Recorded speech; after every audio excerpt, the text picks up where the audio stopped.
Pois bem, vamos começar agora o nosso encontro para falar de teoria social. No primeiro encontro a gente falou sobre Durkheim, segundo Max Weber, e hoje a que julgo o mais importante de todos os pensadores, que é o Karl Marx. O Caetano Veloso soltou uma música esses dias que é Sem Samba Não Dá. Eu tenho muita dificuldade de pensar a música brasileira sem samba, qualquer que você pensar. E se você pensar em teoria social, ainda mais em pessoas de esquerdas, eu diria, sem Marx não dá. Não existe essa possibilidade. No entanto, eu imagino que vocês que tenham se deparado com a bibliografia devem ter visto que era um texto meu e um do Zé Paulo Neto e não tinha um texto próprio do Marx. Aí vocês devem ter pensado, puta coordenador arrogante esse, né, velho? Meteu um texto dele. É o seguinte, o Marx, ele tem mais de 20 livros e ele não fala sobre a teoria dele em nenhuma. Então não é um preciosismo. Quando a gente indica para falar sobre o método marxista, você não vai encontrar o Marx falando do próprio método, a não ser alguns parágrafos perdidos por aí. E por isso que eu sugeri o Zé Paulo, que ele explica super bem, e eu peguei esse trechinho que eu escrevi, que foi para a formação que a gente fez no ano passado. No ano passado nós fizemos uma formação sobre a metodologia marxista. E para deixar completo também, a minha dissertação de graduação de Direito foi sobre a metodologia marxista, mas especificamente sobre a dialética e a reificação. O começo desse curso, dessas formações, foi muito pensado porque a gente percebeu que o pensamento moderno tinha se deteriorado. Nós vínhamos com ideais pós-modernistas, uma surra de narrativas, e eu abomino essa palavra, a não ser que ela seja usada para literatura. Se você for falar de narrativa comigo, é bom vir com romance ou com conto, porque senão eu vou desconsiderar. Porque a gente está numa fase em que a verdade é nada mais do que a vestimenta que você coloca para defender determinado ponto. E aí eu conversei com o pessoal, falei, a gente já deu o método marxista já no ano passado, e a gente dá Paulo Freire quase todo mês, quase todo semestre, e o Paulo Freire utiliza o materialismo histórico dialético. O Paulo Freire, toda a sua obra, ela é baseada nisso. Foi a partir daí que a gente pensou em dar uns passos atrás e começar a mostrar para vocês o que configura a teoria social desde o seu início e sua maturidade. Na linha do tempo, o primeiro foi o Marx. Só que a gente começa por Durkheim e passa por Max Weber. Por que isso? Porque o Marx ele é muito mais complexo do que os demais. E nesse textinho eu até coloco um caso que aconteceu comigo. Lá pro terceiro ano da faculdade, eu já estava mais ou menos identificando politicamente o que eu ia seguir, e aí eu falei assim, vou estudar Marx. Imbecil que fui, comecei pelo Capital. Não preciso nem dizer que foi um desastre, né? Eu li um capítulo do Capital, um capítulo do Para Entender o Capital. E eu não entendia nenhum dos dois. Eu falava assim, eu sou bem burro mesmo. Vou começar mais para trás. Só que eu sou um cara muito analógico. Eu não gosto de ler texto em computador. E aí, estudante, né, naquela pindaíba, eu falei assim, pô, meu avô vai vir e vai na livraria comigo, eu vou pegar um monte de livro do Marx, né? É agora que eu vou usar o dinheiro dele pro meu socialismo. Fui na porra do local onde tinha livro de sociologia, tinha um livrinhozinho só. Peguei ele e falei, se fosse para comprar esse, eu mesmo comprava, né? Adiantou nada. E depois eu fui ver, cada amigo indicou que eu devia ter ido num lugar. Falei assim, você não foi em economia? Assisti em filosofia. Porra, mas você não foi em história? Falei assim, caramba, mas como que a gente vai conseguir pegar o pensamento marxista e traçar essa linha? E, infelizmente, eu vou dizer para vocês, é um caminho longo pra caralho, é árduo, porque a teoria dele é muito complexa. Então, quando eu vou começar a falar de Marx, o primeiro homem que eu vou falar é um outro alemão, e é o Kant. Eu poderia começar do Hegel, mas eu vou voltar um pouquinho no Kant. Porque a gente tem que entender como foi a construção do pensamento marxista. A gente tem que compreender que o Marx, ou ele é visto em sua totalidade, ou ele é visto de uma maneira errada. A teoria dele não compõe um mosaico de teorias especializadas. Então a gente tem que entender o que era o pensamento vigente na época e como Marx subverteu uma metodologia calcada tanto na filosofia como na criação de um método social. Como disse para vocês, eu acho ele o mais fodido dos pensadores. Kant, ele dominava a filosofia alemã e ele tinha uma coisinha que a gente gosta de simplificar, que é o imperativo categórico, que soa até meio imbecil. Diante da complexidade de Kant, que é um dos autores mais difíceis que já pisaram na Terra. Mas o Kant ele se baseava muito na metafísica. A palavra meta agora está muito em onda, assim, mas a metafísica é aquilo que não é físico, é o mundo das ideias. E Kant tinha a ideia de que a conduta do ser humano seria uniforme a partir de todos os seres que parassem e pensassem. Porque o pensamento individual chegaria às coisas em comum. E essas coisas em comum seriam o tipo de sociedade que a gente viveria. A isso ele chama de imperativo categórico. Gente, eu não preciso nem dizer que hoje em dia essa é uma teoria extremamente falha. Porque se você colocar pessoas para parar e para pensar, elas não vão chegar às mesmas conclusões. Elas vêm de locais diferentes, elas têm ideologias e formações diferentes. Mas esse pensamento kantiano, ele reproduzia um tipo ideal de comportamento, bem como um tipo ideal de sociedade.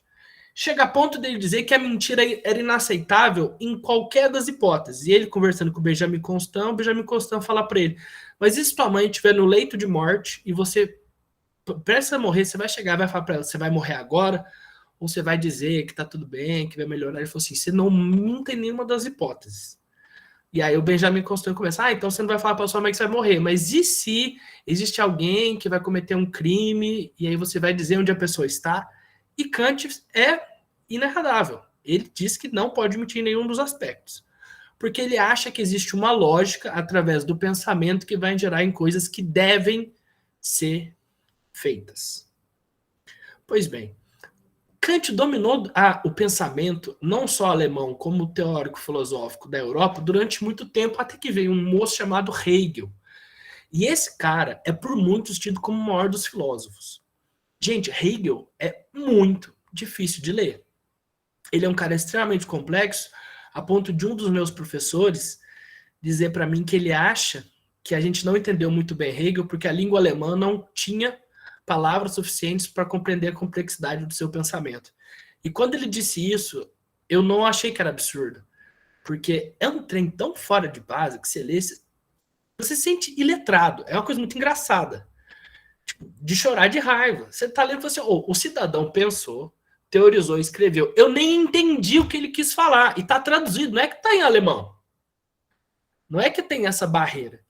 Mas o Hegel, ele vive um período pós-Revolução Francesa em que as coisas que antes pareciam imutáveis, agora se transformam. E é aí que eu chamo a atenção de vocês. A teoria filosófica tem muita dificuldade em lidar com transformações. Ela, antes, se baseava em categorias absolutas. E por mais que a gente tenha um tipo de transformação a partir de Kant, é Hegel que consegue dar uma materialidade a esse tipo de transformação. Antes, as discussões filosóficas eram qual é a natureza do homem, qual é a natureza do Estado, como o homem deve agir de acordo com isso. Agora não. Hegel, ele transforma a dialética. Tanto que a dialética sofreu até um processo metonímico. Quando a gente fala em dialética, a gente pensa em Hegel. A gente não pensa no Platão, no Sócrates, no Aristóteles, que eles tinham dialéticas. Tinha a dialética kantiana, mas praticamente foi esquecida a partir da complexidade que Hegel traz. E aí, eu temo que o nosso tempo seja muito pequeno para eu explicar de uma forma que não beire o errado. Esse é o meu maior desafio no dia de hoje. A gente costuma aprender que a dialética é a tese, aí vem a antítese e depois tem a síntese. Como se tem o preto, branco e aí depois vem o cinza. Não podemos tratar dessa forma. A dialética hegeliana, ela trata-se através de oposições. Isso de fato acontece. Mas ela só se dá através de oposições porque ele mesmo confabula que a realidade com o pensamento se misturam de formas contraditórias e a partir daí existe um motor da realidade, ou seja, a realidade se reproduz através das oposições e contradições entre o pensamento e a própria realidade. E a partir daí, a dialética dele não é simplesmente você opor uma coisa a outra para depois tentar chegar num resultado que seja de negação da primeira ou da segunda. Não é isso que eu estou falando. Não é um comentário a favor e um contra que você vai opor os dois e depois descobrir qual que é a verdade. É uma mudança de patamar. É uma mudança em que a síntese é a negação da própria negação. Ou seja, se há algo que está entre o mundo das ideias e a própria realidade, nós vamos negar aquilo e a partir da negação, da própria negação, nós chegaremos em um outro patamar. Nós chegaremos numa síntese que não necessariamente vai excluir um dos dois, mas vai criar um novo elemento. E esse elemento seria nada mais do que uma coisa desnudada. Eu não sei se ficou claro. Normalmente não fica, porque não é. É um trem bem maluco, assim. Não sei que droga ele usava naquela época. Mas que ela era forte, ela era. É muito difícil você pegar o que se dá por movimento dialético a partir de uma mera explicação. E é por isso que eu digo, se vocês hoje estão tendo contato, primeira vez de teoria social, e vão ouvir falar de dialética, se vocês querem ter o mínimo de noção, vocês assistam essa formação, leiam o meu texto. Se vocês querem entender um pouco mais, vocês leiam do Zé Paulo Neto, e tem uma outra aula de teoria social do Zé Paulo Neto, que demora 6 horas, que é perfeita. Eu mesmo já vi ela umas 10 vezes. Eu já perdi, tipo, um mês da minha vida vendo essas aulas dele. Quer compreender mais ainda? Você vai ter que pegar os exemplos e conspirações que vão ter de todos os autores que trabalham em dialética. Então, aí, eu recomendo passar por algum pedacinho de Hegel. Não pare em Hegel, porque se você parar, você não sai. Mas vai ler um pouco de Marx. Gente, Paulo Freire fala em dialética em quase toda a frase dele. E a dialética que ele menciona é a dialética hegeliana. Para a compreensão efetiva de Paulo Freire, de Marx, de todo esse movimento dialético, há um exercício que vai ser longo e que vai demorar alguns anos da vida da gente, mas que, quando a gente conseguir apreender o que é o movimento dialético dentro do processo de racionalização, ou seja, de como a pessoa pensa, aquilo fica quase que automático. A ponto de eu amar, por exemplo, Belchior, porque ele é dialético e materialista. Então eu tô ouvindo música e tô falando, caramba, ó, isso aqui tá maneiro. Eu gosto de Dostoiévski por conta dessas questões materialistas e as questões dialéticas. Porque como Hegel disse, e como disse Marx, a dialética, ela motiva toda a construção do mundo. Vou chegar em como Marx subverte a dialética hegeliana e aí a importância. Mas para ficar um pouco mais em Hegel, para vocês terem um mínimo de clareza, a dialética hegeliana, então, ela dá a construção da realidade a partir da negação do imediato, ou seja, há algo imediato. É aquilo que a gente enxerga sem nenhuma mediação, sem nenhum processo em cima daquilo. Nós vamos negar aquilo e através da negação, da própria negação, nós vamos compreender o que compõe aquele imediato. Entende? Nós estamos tentando tirar a essência das coisas. Mas, para Hegel, a essência das coisas se dá através do pensamento, ou seja, o pensar no homem para Hegel determina o que é material. Guardem isso. Tanto que para Hegel o Estado é praticamente inquestionável, porque ele é fruto de pensamento dos homens, e a partir de pensamentos dos homens que criam algo material, nós vamos ter alguns defeitos que serão corrigidos através de uma racionalidade, ou através do processo dialético dele. Mas o produto final é uma coisa humana, é uma coisa pensada e que o mundo das ideias gerou. Vem um outro alemão, chamado Feuerbach, que intitula um dos livros do Marx, que teses sobre Feuerbach. A gente conhece como ideologia alemã. Tem até um canal chamado Tese 11. Tese 11 é a tese sobre Feuerbach. E só para fazer mais uma menção, um dos primeiros livros do Marx é Crítica da Filosofia de Direito de Hegel. Tem um outro livro que é Anti-Dürer. O Marx, a maioria dos livros dele é criticando alguém. Ele começa a falar assim, o meu livro é contra tal pessoa. E ele desce a lei. O Feuerbach é o primeiro a ter uma materialidade na crítica alemã. Então ele pega o pensamento de Hegel e fala, peraí, pessoal, todo mundo está falando desse badalado, desse Hegel, mas isso é uma coisa que é fictícia, é quase religiosa. Como que o pensamento humano cria um material? E a partir daí o Feuerbach, Ludwig Feuerbach, ele formula uma teoria que é de alienação por idealização, porque ele pensa o seguinte, o ser humano, ele cria, por exemplo, Deus, que é todo poderoso, e ele renuncia a Deus todas as suas capacidades, ou seja, ele criou da cabeça dele um ser tão poderoso que domina o próprio homem. Só que o Feuerbach, ele vai bem na crítica da materialidade, mas ele se esgota aí. Ele fala que a dialética hegeliana ela é quase religiosa, do ponto de vista que você tem que acreditar que o pensamento humano gera algo perfeito a partir de um método. E aí que entra o jovem Marx. E o que me impressiona muito em Marx é a idade dele, quando ele começa a formular teorias. É um cara que com 18 anos chega e fala assim, toda a filosofia presente aí tá errada. E o que você faz? Porra, um moleque de 18 anos chega e muda toda a filosofia. E, gente, pode parecer uma coisa até que trivial que alguém tem uma super ideia hoje em dia. Naquela época, a filosofia era uma coisa real. Não era tipo Karnal, Cortella da vida, que vão falar sobre amor na Fátima Bernardes. Era uma coisa que motivava toda a sociedade. E todos os pensadores grandes dos países formulavam coisas a partir de uma filosofia extremamente complexa. Eu vi uma pessoa de 18 anos que acabou de sair da escola e falou assim, não é assim que deve ser feito.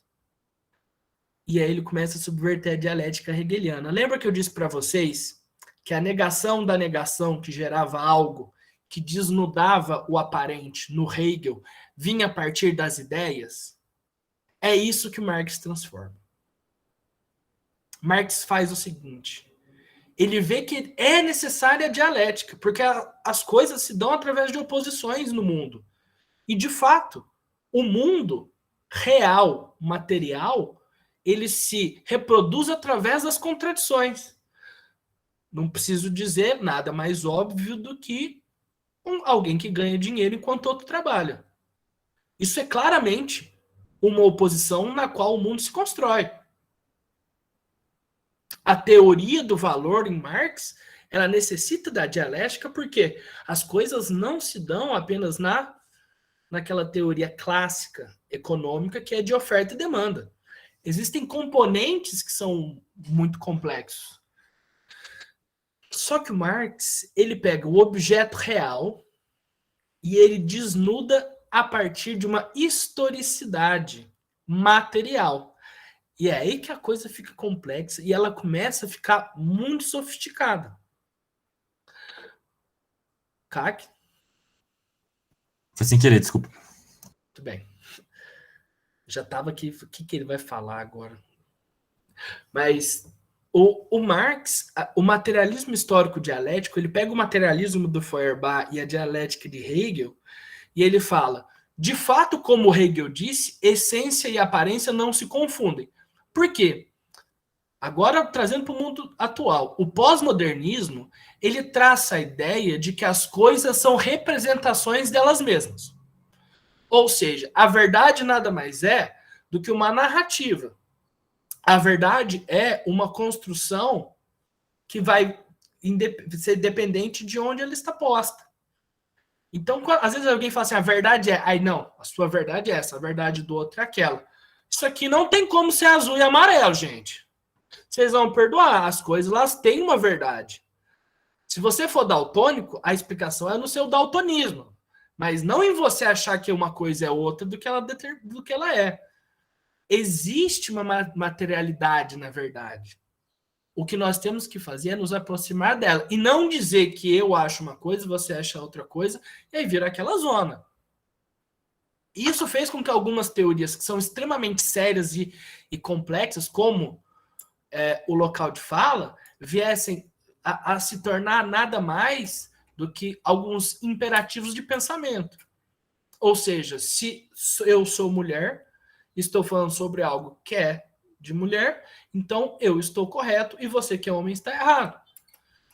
A gente foi traído da pior maneira possível com esse tipo de pensamento que estava muito vigente na metade da década passada. 2015, 2016, o que era de local de fala, etc. E aí o que acontece? Vem o Fernando Holliday, que é gay, que é negro e periférico, e fala contra todos eles. E a gente tem a Damares no Ministério da Família. A gente tem o Sérgio Camargo na Fundação Palmares. Então, peraí. Eles estão falando de um ponto e estão criando uma narrativa que é vinculada à identidade deles. A identidade cria a realidade? Não, não cria. Essa é a complexidade. Nós temos que dar um passo atrás. Nós temos que buscar a verdade a partir dela. E não a gente tem que colocar determinações na verdade. Isso vai ficar mais claro agora. O que o Marx faz? Ele pega um objeto, que é a sociedade burguesa, e ele diz, a partir desse objeto, nós vamos extrair todas as determinações que ele tem. E nós vamos extrair as determinações desse objeto a partir de um aparato histórico, material e dialético. Por quê? Ideias não criam coisas. É a complexidade da materialidade do mundo que cria as ideias, através dos homens. Se o homem pensa, o homem é o fruto do período histórico em que ele vive e das condições materiais que lhe foram postas. Aí que já começa a mudar. Porque o homem, antes, ele era visto como uma coisa meio que universal. É como se um homem senta-se para pensar no Estado, o Estado pudesse valer. E aí a gente justificava a teoria geral do Estado com Jean Baudin, com Thomas Hobbes, que viveram centenas de anos atrás. Não funciona dessa forma. As coisas, elas têm que se dar num caminho histórico. A dialética é necessária para a gente desnudar aquilo. O Marx diz, se essência e aparência fossem a mesma coisa, eu não ia precisar de ciência. Se tudo o que eu enxergo já é aquilo, por que eu vou precisar de uma investigação para compreender melhor? Entende? O que a gente enxerga está sobre um feitiço, palavra que do latim gera o fetiche. Aí a gente já começa a compreender o fetiche da mercadoria, que é uma mercadoria que não se apresenta como mercadoria, que é uma mercadoria que se apresenta como um objeto que ele pode ter uma série de coisas dentro dele. E aí eu vou utilizar o materialismo histórico dialético a partir dessa xicrinha. E eu vou mostrar o feitiço que está sobre ela.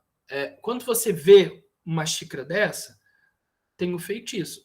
Você vai olhar e falar assim, no primeiro momento, o preço. Quanto custa? Para que serve? Serve para tomar café.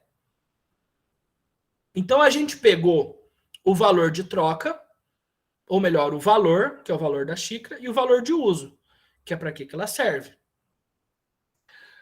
Só que você não tem que pensar só nisso.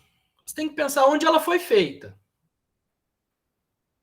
Se quem fez aquilo, quais materiais foram utilizados e qual a formação dela que faz com que ela ganhe o preço que ela tem. E é aí que o Marx, a partir de sua teoria do valor, que muito bebe na teoria do David Ricardo, faz o seguinte, as coisas no mundo transformam-se em produtos. Ela só é um produto se eu posso circular ela. Porque vamos ser sinceros, se eu faço alguma coisa aqui em casa, de uma manufatura, e aquilo não pode ser vendido ou trocado, aquilo não é uma mercadoria. A mercadoria, ela só existe a partir de um processo de troca no capitalismo. Aquela troca, ela vai necessitar de um valor, porque o valor é a forma justa de você fazer troca. Então veja que a gente não pode demonizar de uma maneira burra, porque o valor, o dinheiro, nada mais é do que uma coisa justa. Olha que maluquice. O Aristóteles que formula essa ideia e o Marx bebe do Aristóteles. Inclusive tem um trecho da Ilíada que vai trocar a de armadura o Glauco, que era um grande guerreiro troiano, contra o Diomedes, que era um grande guerreiro grego. E aí o Diomedes pensa assim, mas caramba, essa minha armadura é de bronze. E essa armadura é de ouro, a dele é de bronze. A minha vale tantos bois e a dele vale menos bois. Isso acontecia porque não tinha um denominador comum, que era o dinheiro. O dinheiro nada mais é do que uma forma de você tentar valorar o trabalho humano para coisas que são diferentes. Você não gasta a mesma energia, o mesmo produto para coisas que são diferentes. Então, se um produto demora 1 ano para ser feito, você não pode trocá-lo por uma coisa que demora 1 dia. O dinheiro seria essa forma justa de você fazer as trocas. E é aí que o Marx entra, porque se em algum momento um economista clássico disse que o dinheiro é a forma justa de fazer as trocas, Marx diz, mas e a construção do dinheiro e do valor do que vale a coisa? Existe uma coisa chamada valor de uso, que é o valor que vai estar incumbido todas as coisas que você gastou para fazer aquilo e a utilidade. Mas também tem o valor de troca. E o valor de troca é o valor que ele assume em uma transferência. E aí vai depender de onde você está vendendo, da marca que você tem, de determinadas credibilidades, da demanda. Então, a xícara, e isso é muito louco. Se não tem mais xícara no mundo, essa é a única, ela vai valer pra caralho. Mas significa que o que tem aqui nela é muita coisa? Não, é uma simples cerâmica. O que tem acontecido? O processo é que o valor de troca começou a reificar o valor de uso e ele se cristalizou quase que só no valor de troca. E a cristalização da troca se dá através do dinheiro. Ou seja, o que está aqui não mais depende só de condições materiais. O que está aqui não evidencia só o processo que foi gasto para fazer isso daqui. Existem coisas a mais. São os fetiches, são os feitiços. São as coisas que nós não enxergamos diretamente e que nós precisamos de um processo histórico dialético para descobrir. Marx vai até o centro do capitalismo, que é a mercadoria. E depois eu tenho um outro autor, quem estuda direito vai saber, que é o Pachucanes, que ele consegue ir mais dentro ainda, que ele vai na figura jurídica, que é que possibilita que aquela coisa seja trocada. No entanto, retomemos Marx. Marx vai no centro de todo o sistema capitalista para tentar compreender a sua construção. E aí, quando ele fala que existe um valor, teoria do valor marxista, vai falar que as coisas não são necessariamente o que elas aparentam. Elas não valem necessariamente o quanto elas custaram. E não existe mais aquela simples coisa de oferta e demanda. É muito mais complexo que aquilo. Se o capitalismo se desse dessa forma, não haveria propaganda, gente. Se a gente faz força para tentar vender alguma coisa, existem coisas culturais que a gente vai incutindo na população para fazer com que ela queira e a gente force uma demanda. Peraí que o despertador está tocando.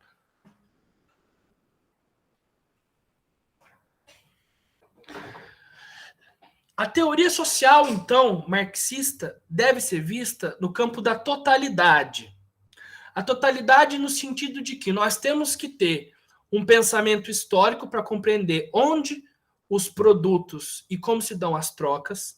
Nós temos que ter um pensamento dialético para ter fluidez nos conceitos, porque senão fica uma coisa mecanicista. E o mecanicismo, ele não consegue permear outros modos de produção, outros países. E tem que ser material porque as coisas se dão no campo da realidade e não puramente no campo metafísico ou no campo ideal, que é o mundo das ideias. Quando a gente usa metafísica, a gente usa mais para Kant e mundo ideal a gente usa mais para Hegel. A complexidade da teoria marxista, ela se dá nisso. Ele pega uma filosofia e ele cria um método, só que o mais maravilhoso do Marx é que enquanto todos os filósofos se propuseram ser eternos, o único que não se propôs eterno é o Marx, será eterno. E eu afirmo que ele será eterno. Por quê? Quando ele coloca na equação do método dele a história e a dialética faz com que não interessa o tipo de análise que você faz. O objeto manda. No caso do Marx, o objeto é a sociedade burguesa. Se a sociedade muda, você vai fazer uma análise histórica diferente. E ela vai ser diferente por quê? Porque além da história, você vai ter condições materiais diferentes e você tem a dialética para dar fluidez nos conceitos.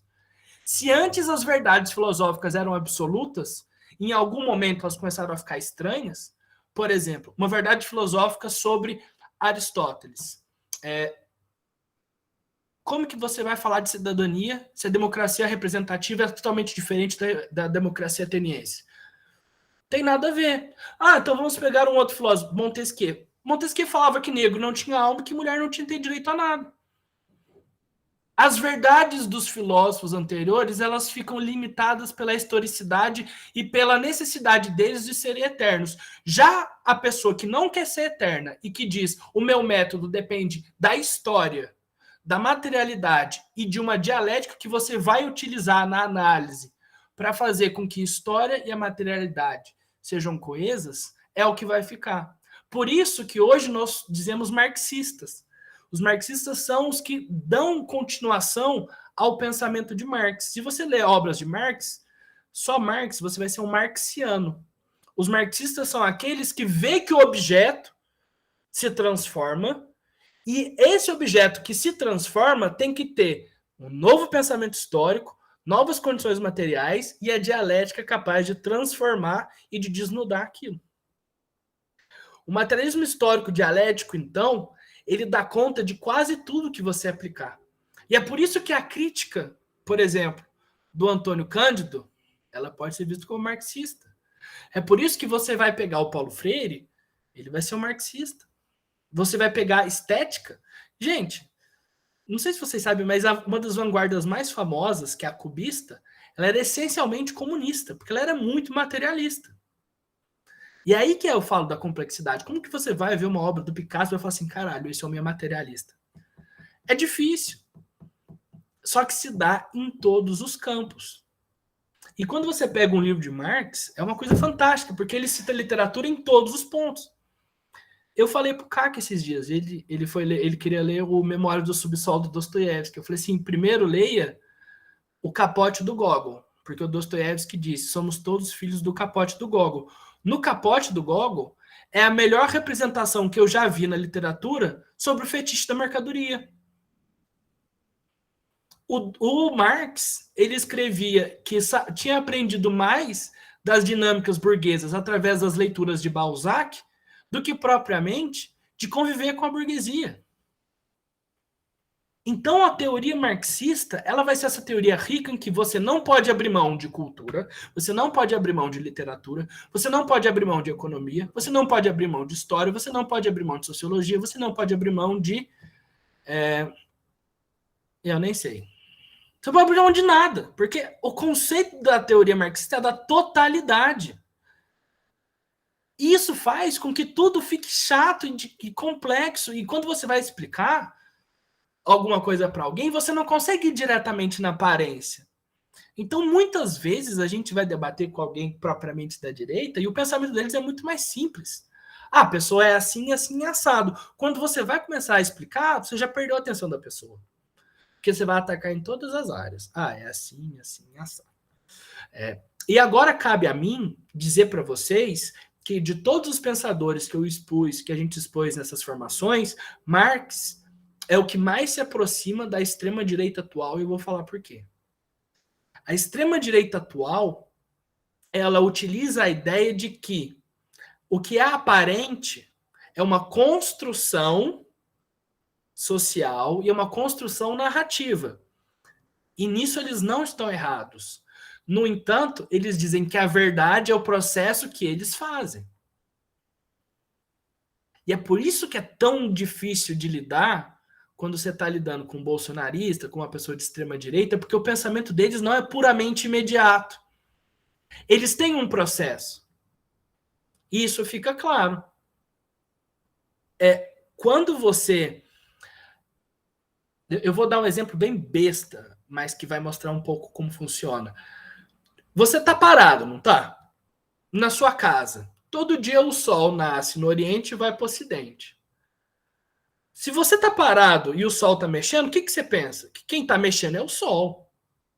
Então quem mexe é o sol e você está parado. Há aí um pensamento. Não é uma coisa imediata. Embora ele esteja errado por falta de uma teoria que justifique isso. O que eu estou querendo dizer é que quando o Bolsonaro chega na campanha e diz conheceis a verdade vos libertará. E existem canais de extrema-direita que começam a dizer a verdade que vocês conhecem foram manipuladas. A raiz do pensamento ela é muito própria do pensamento marxista, que é a verdade como ela se dá, ela não é a realidade. E é isso que precisa ficar bem claro. O que está chegando para a gente é a aparência. A aparência não se confunde com a essência. Nós temos que descobrir a essência. Só que o bolsonarismo e grande parte de um pensamento mais rasteiro, ele coloca a partir de si a narrativa no objeto. Ou seja, a gente está vendo uma mesma coisa. Sociedade burguesa. O bolsonarismo, ele diz, o que você está enxergando não é necessariamente o que acontece. O marxista também é, o que você enxerga não é o que está acontecendo. Só que o marxista, ele tira as determinações da sociedade. Ele vai extrair do objeto, através do materialismo histórico dialético, todas as determinações. Já um bolsonarismo, o pensamento de extrema-direita, ele coloca informações. E é por isso que o pensamento é tão... Ele pode parecer burro, mas ele é coeso, gente. Ele é complexo. Então eu acho que a gente tem que respeitar a extrema-direita. Porque eles pegaram a questão de narrativa que existe no pós-modernismo e também de desnudar a verdade real, que é propriamente de um pensamento moderno. E aí a gente vai voltar em Durkheim, em Max Weber, em Humboldt, a gente vai voltar em Freud, em todas aquelas ciências que a gente falou que surgem no século XIX, que nada mais são do que a descoberta da verdade a partir de um processo de investigação. Ficou mais ou menos claro? Eu acho que a partir daqui, tudo que eu falar vai ser um pouco de repetição. Mas é isso. O processo marxista é um processo de investigação da verdade. E tem uma frase que é muito boa, que é do Zé Paulo Neto, que é a seguinte: é a reprodução ideal do movimento real do objeto. Ou seja, há uma reprodução no campo das ideias de como o objeto realmente se movimenta. Qual que é o objeto? Qualquer um. Pode ser sociedade burguesa, pode ser uma construção social, política de cotas, um racismo, desigualdade de gênero. O objeto é aquilo que a gente vai estudar. Ele se reproduz de forma ideal, ou seja, nós traduzimos para o mundo das ideias o que a gente acha que é de um movimento real. E o que a gente tem que fazer? Descobrir a realidade nua e crua. Para isso a gente tem método, e esse método ajuda. Compreenderam? Para adentrar mais na teoria marxista, aí a gente vai ter que deparar com alguns livros do Marx que ele vai falar sobre dialética, sobre materialidade. E aí fica a dica para quem quiser. Existe uma edição da Boitempo de ideologia alemã, que é bem grossona, assim, que tem uma série de livros que ele explica. Manuscritos econômico-filosóficos é muito importante. O Capital, obviamente. O Capital eu acho que é o último que a gente tem que ler, porque é o último que ele escreveu. É um livro de maturidade. E a gente vai vendo, só para encerrar, a evolução do pensamento marxista, que se de um ponto de vista, quando ele começa a negar Hegel, ele ainda tinha muitos elementos hegelianos, que o pessoal disse que o jovem Marx tinha elementos de idealismo, que era uma dialética um pouco mais pura. Quando ele chega na maturidade, ele vai ser um cara mais rígido nesse sentido e menos idealista, que é tido como materialista. E aí eu vou expor para vocês um dos maiores problemas dos pensamentos marxistas, que é o uso ou não da dialética. Se você usa a dialética demais, dizem que é idealista. Se você tira, você fica mecanicista. E aí vai desembocar o que aconteceu, por exemplo, na Segunda Internacional. A Segunda Internacional, que já não tinha o Marx, ela é nada mais do que uma propaganda do que seria um marxismo tirado da dialética. Porque esses livros do jovem Marx, eles só foram descobertos na década de 30 do século 20. Então as pessoas entraram em contato com o Capital e falaram, entendi. O materialismo histórico dialético se dá dessa forma. E os filósofos que foram consequentes dessa teoria, eles foram extremamente mecanicistas. Plekhanov, a gente teve o Stalin, que ficou uma coisa dura, ficou uma coisa sem dialética. Só que quando descobriram esses livros anteriores, viram que era necessário um pensamento dialético.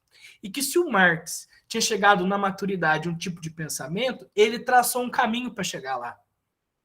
E aí agora eu vou contar uma coisa para vocês. Houve um único pensador que conseguiu fazer um materialismo histórico dialético de qualidade no começo do século XX, que não leu o jovem Marx.